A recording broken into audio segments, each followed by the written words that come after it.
Criar filhos é uma jornada cheia de descobertas e também de desafios. E quando os pais têm ideias diferentes sobre a educação, como manter a harmonia e garantir que os pequenos cresçam com referências consistentes e seguras? No episódio de hoje do Pod Clean, vamos conversar sobre a importância do diálogo e dos acordos na criação dos filhos, com um casal convidado que vai contar como faz para estar sempre na mesma página na hora de educar.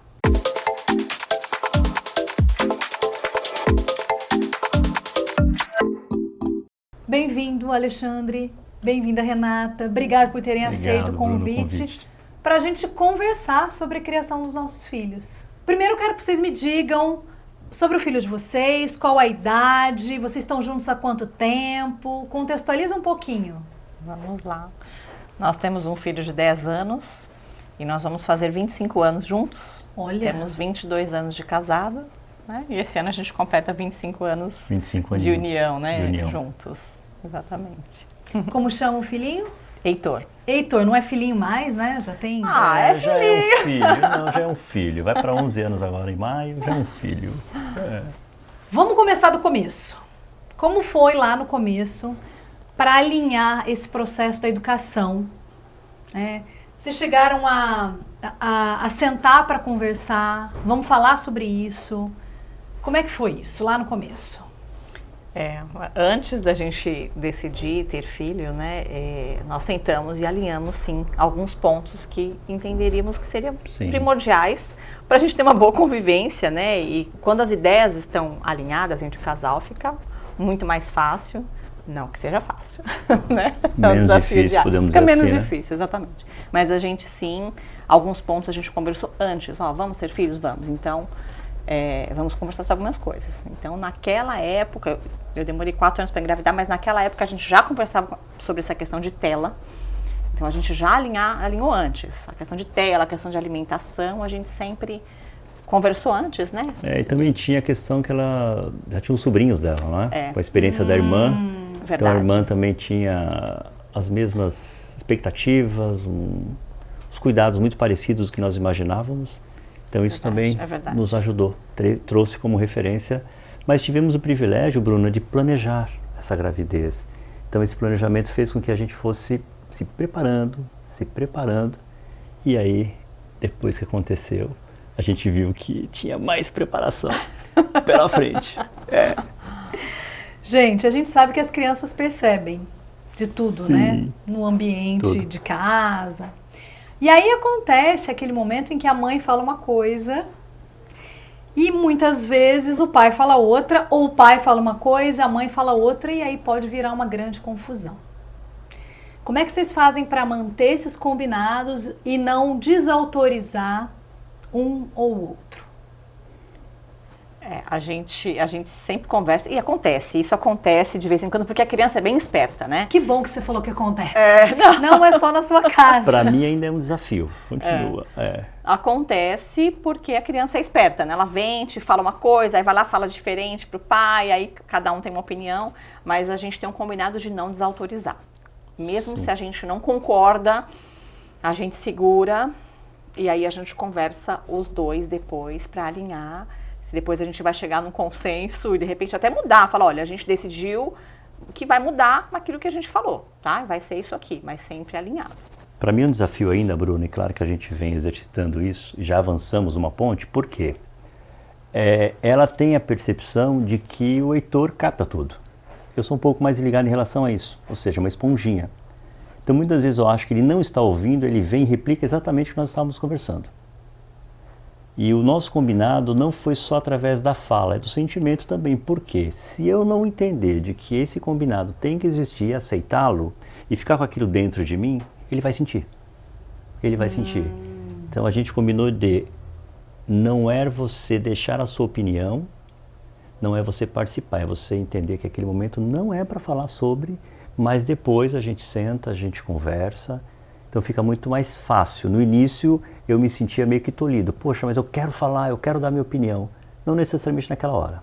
A gente depois conversa e muitas das vezes a gente depois retoma o assunto com ele, com uma opinião contrária daquele que disse sim e a favor daquele que disse não, porque dentro da nossa conversa a gente consegue trabalhar bem isso. Vocês trouxeram já uma questão sobre as telas, né? Sim. Quais são os principais combinados de hoje entre vocês em relação ao Heitor? E como é que vocês fazem? O que é essencial? Assim, isso é inegociável e isso pra gente precisa estar muito bem estabelecido. A alimentação. Primeiro de tudo. Alimentação. Alimentação. A gente, inclusive, né, foram conversas que nós tivemos antes, né, de ter filhos. A gente procura sempre priorizar a qualidade da alimentação do que a gente coloca dentro de casa, né? Então, por um período a gente até conseguiu restringir bastante coisa dentro do que a gente acreditava, e aí vai para o mundo, tem coisa que fala, fora de casa fazer o quê? Mas aqui dentro de casa a gente vai seguir essas premissas, vamos dizer assim. Sobre o né? que a gente tinha controle, que era até os 2, 3 aninhos, eu tiro o chapéu para a Rê, porque ela foi bem perseverante em relação a isso, e fez com que o próprio paladar dele desse mais segurança, não sei se palavra segurança, mais leveza para nós, porque ele não sente necessidade hoje de comer fora de casa algo que não é tão saudável. Por exemplo, ele não tem vontade alguma de experimentar refrigerante, nada contra o refrigerante para quem bebe, mas ele não teve esse acesso quando criança, não tem curiosidade. Doce, come muito pouco, ele vai em festas, ele não avança na mesinha do doce, porque o próprio paladar dele não foi trabalhado para aquilo. Então ela fez um trabalho muito árduo, muito desgastante no início, porque a alimentação era toda ela que fazia, eu ajudava, e fez com que hoje a gente saiba que, mesmo ele estando no mundo, comendo fora de casa, ainda é muito melhor do que muitas coisas que a gente vê por aí. Então isso dá pra gente uma tranquilidade, e eu sempre agradeço ela por ter me trazido esse contexto da alimentação, que era mais dela na época, foi da própria criação dela, e a gente aceitou, deu muito certo, deu muito certo. E a questão das telas, né, que a gente comentou, também é um combinado inegociável. Ele não tem acesso a celular, tablet, né? Ele não possui. Ainda não, com 10 anos. Não tem. E ele sempre pergunta, mas quando eu vou ter um celular? Quando chegar a hora, você vai saber. Então, é lógico, né? A gente tem uma flexibilidade, porque o mundo está aí, as crianças estão aí, muitos amiguinhos têm celular, enfim. Mas a gente vai assistir junto na TV, a gente sabe o que está vendo, a gente acompanha, está ali junto. Celular, às vezes precisa consultar alguma coisa e a gente junto. Ele não pega o celular e vai fazer, entra no quarto e vai utilizar o celular do pai ou da mãe. Não, ele não tem esse acesso. Porém é com leveza, Bruna, porque nós temos o nosso videogame, então ele joga com um tempo ali estabelecido, jogos que a gente entende que não são jogos violentos, passa por uma curadoria, até porque senão ele se sente excluído de tudo e de todos. Ele traz para mim, porque geralmente eu que pego ele na escola, e ele traz para mim a questão de, pai, mas se eu não jogar tal jogo, ou se eu não tiver um canal no YouTube, eu não vou fazer parte da roda, os amigos vão me excluir. E a gente vem trabalhando para ele dizendo o seguinte, será que é seu amigo mesmo? O fato de você não participar de algo, ele te excluir? Faz sentido isso? E eu ouvi de um amigo meu, o Diogo, Ale, muitas das vezes meus filhos me falam isso, e eu digo para ele, tudo bem, mas você é você, ele é ele. Você não é todo mundo, não é porque todo mundo tem que ter, que você também terá. E a gente vem conseguindo, é uma batalha, principalmente a questão celular, é uma batalha. O que nós fazíamos antigamente é quando ele pegava um celular, ficar em cima para identificar o que ele estava olhando. Hoje com mais tranquilidade, ele pega, faz uma consulta de curiosidade, nos devolve esse celular, então não fica aquele tabu. Uma coisa que é inédita. Proibido, né? Proibido. Ele tem um acesso de uma forma leve, sobre o nosso controle, no nosso celular, mas de comum acordo o celular para nós é inegociável. Não, por enquanto não. E ele fica perguntando, quando eu fizer 12 anos eu terei celular? Não. Quando chegar a hora de você ter celular, você vai ter. Porque senão gera uma ansiedade nele. Eu quero fazer os 13 anos, eu não vivo os 10 porque eu quero os 13, para ter o celular. Sabe que eu já passo por isso, a Maia tem 7.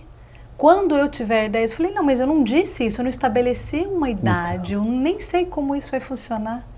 Exatamente. Porque eu não estou vivendo nem os 7, né? Para poder viver os 10. Exatamente. Já fica lá na frente. Bacana, os combinados existem, a gente conversa, mas tem aquele dia que a gente está irritado, aquele dia que não, as coisas não saíram como a gente esperava, que a gente está mais cansado. E aí as coisas podem sair do lugar, sair dos trilhos. Como é que vocês fazem para, opa, não vamos tomar uma decisão precipitada? Acontece com vocês? Ou são sempre dias lindos e perfeitos? Não.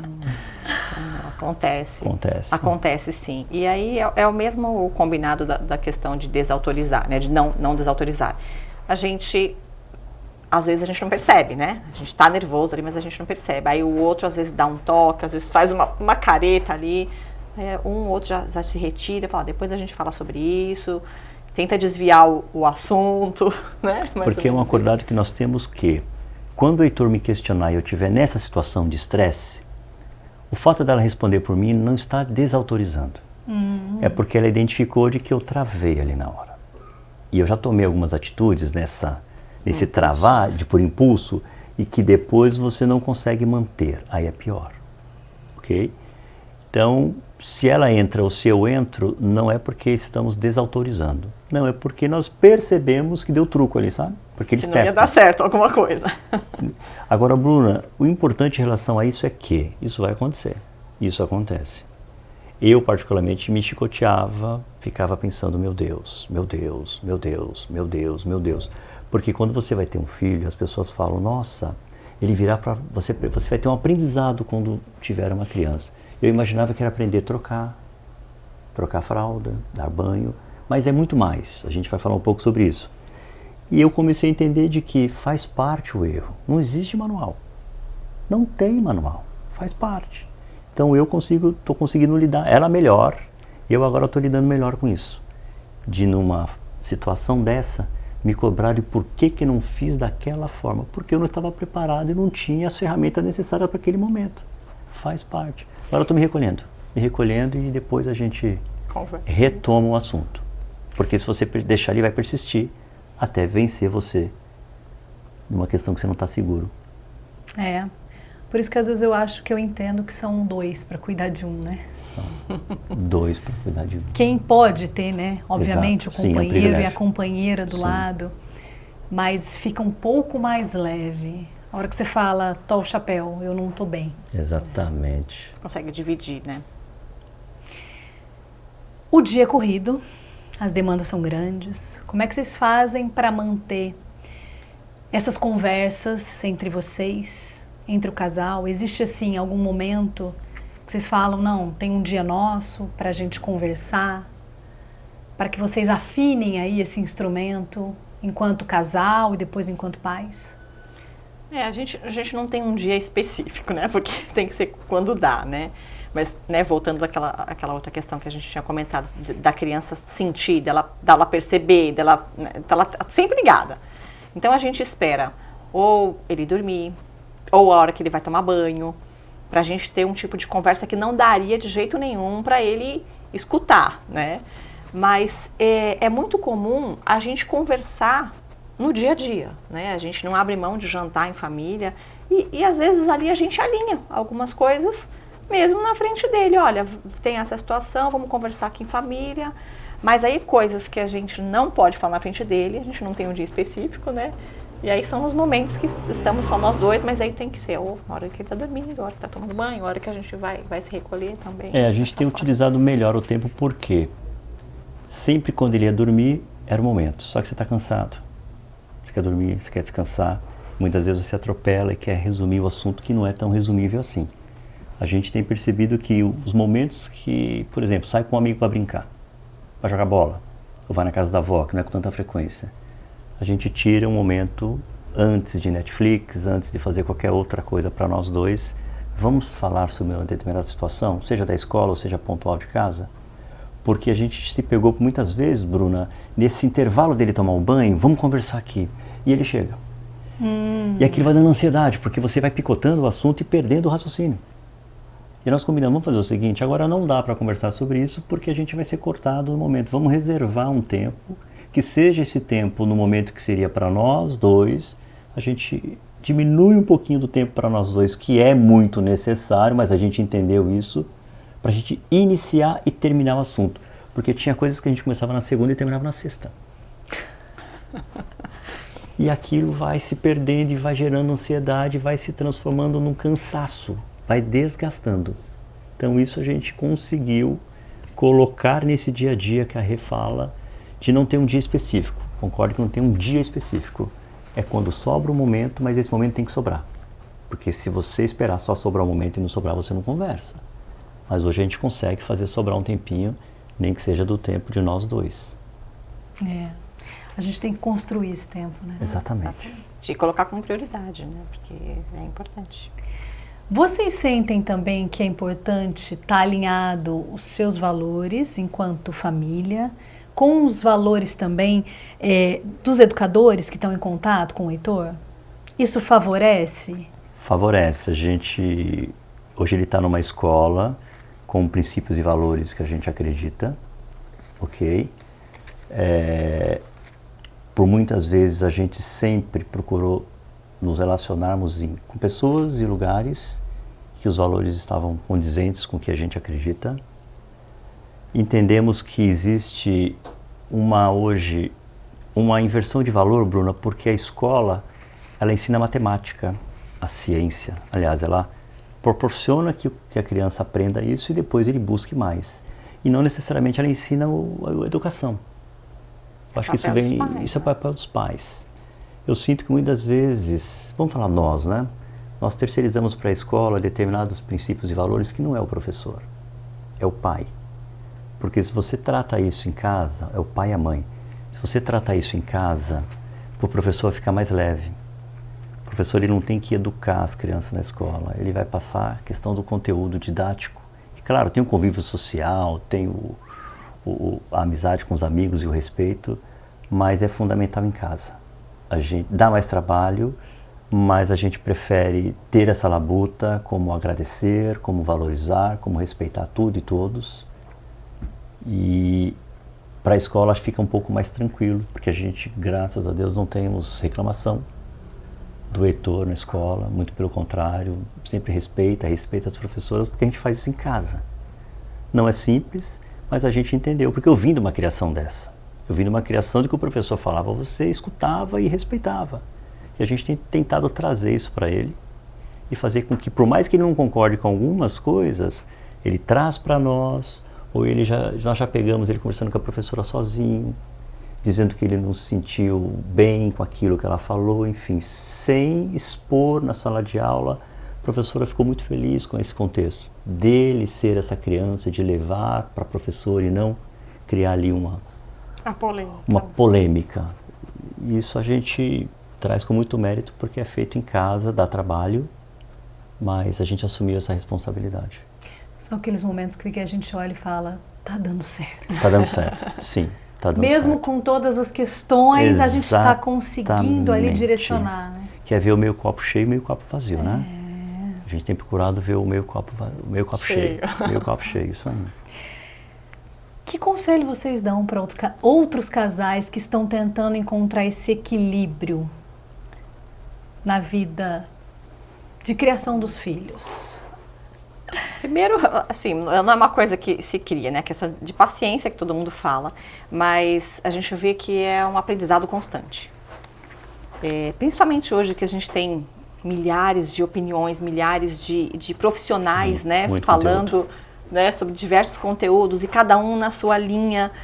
Aí você escuta, é para fazer isso, o outro, não pode fazer isso. Fala, meu Deus, que loucura, é para fazer ou não é? Então, a gente entende que, primeiro, é o alinhamento dentro de casa, né? O que para mim é importante, o que eu gostaria de seguir. E estudar para sempre, porque as coisas vão mudando, as gerações vão mudando, as informações novas vão chegando e a gente precisa se atualizar. E erros vão acontecer, com certeza, né? A gente, né, faz o melhor da gente querendo acertar, mas não tem, é o que ele falou, não tem manual, não tem o jeito certo ou errado. Então, acho que é muito da gente conversar, ver uma linha que a gente acredita e estudar os dois juntos. Então, a gente sempre está olhando conteúdo, compartilhando, olha, eu vi isso aqui, eu li isso aqui, dá uma olhada, o que você acha? E às vezes eu me deslumbro às vezes com uma coisa, olha isso aqui que essa pessoa falou.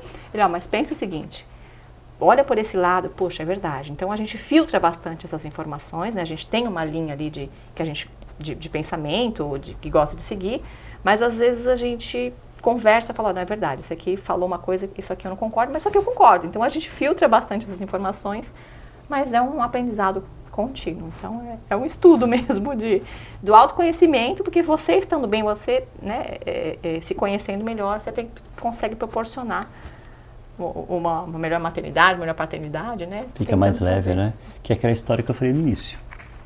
O filho vem para te ensinar e vem para te ensinar que você nunca deixa de aprender. Faz parte do processo. Agora, o que para mim é mais fundamental, Bruna, é fazer um dia melhor que o outro. Ponto. Amanhã eu vou fazer 1% melhor que hoje e assim sucessivamente. Vou errar, sim, faz parte. Mas eu, em relação a ontem, estou melhor. Se antigamente eu demorava 10 minutos, 15 minutos para entender uma atitude que eu não estava bem e tomei erroneamente, agora eu demoro menos tempo. Possa ser que daqui 5, 6, 7 dias eu nem tome aquela atitude porque eu me conscientizei. Então eu me chicoteava por não ter feito certo. Hoje mais não. Hoje a gente procura, mas não. Hoje sim, ainda um pouquinho. Mas rapidamente a gente conversa e a gente entende de que hoje foi melhor que ontem.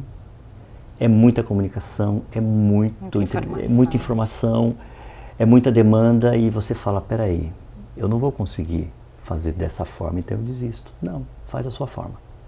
Faz a sua forma porque fica mais leve. E não para. E a gente entendeu que o nosso tempo diminuiu como casal.